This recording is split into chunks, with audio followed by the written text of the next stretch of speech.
crash forced the shutdown of the busy 10 freeway in both directions between California and Arizona. It happened in Blythe around 2 this morning, just west of the California border checkpoint. CBS 2's Amber Lee is live at the crash scene. Amber?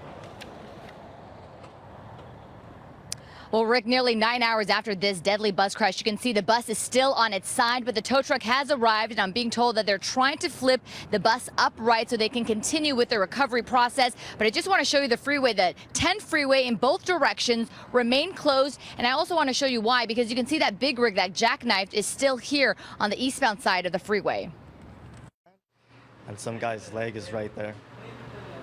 His leg is just there, and you could tell his body's under the bus. Bloody, banged up, and shaken. Whittier resident 21-year-old Cesar Castillo was one of 32 people riding in a tour bus that lost control and flipped several times. I hit the ceiling.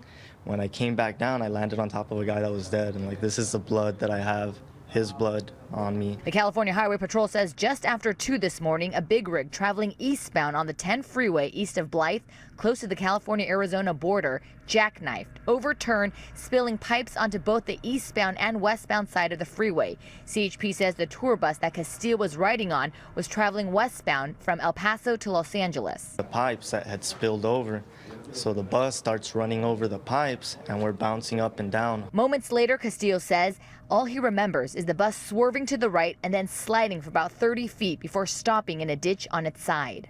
And then I'm freaking out, and everybody's screaming, so I'm like, all right, we got to get out of here. 58-year-old Jesus Hernandez of North Hollywood says when the bus finally stopped on its side, he and everybody else climbed over the bus seats and crawled out through the driver's side front window. He dislocated his shoulder, but he says he feels lucky to be alive because he knows others weren't. Juan Solomon of Glendale says his mother Maria was also on this deadly bus crash. And so I just drove down here. I drove down here and I got here as fast as I possibly could. He says his mother was traveling to the Southland to attend her eldest grandson's high school graduation. I'm just thankful, and I thank God there was an angel there protecting her, because from what I understand, what she's telling me, there's a couple of people that were on the bus that are dead. Yeah, we've talked to them already. Can you talk to me on camera though? Because, you know. A representative with the bus company was at the hospital where patients were being treated, but did not want to speak to us on camera.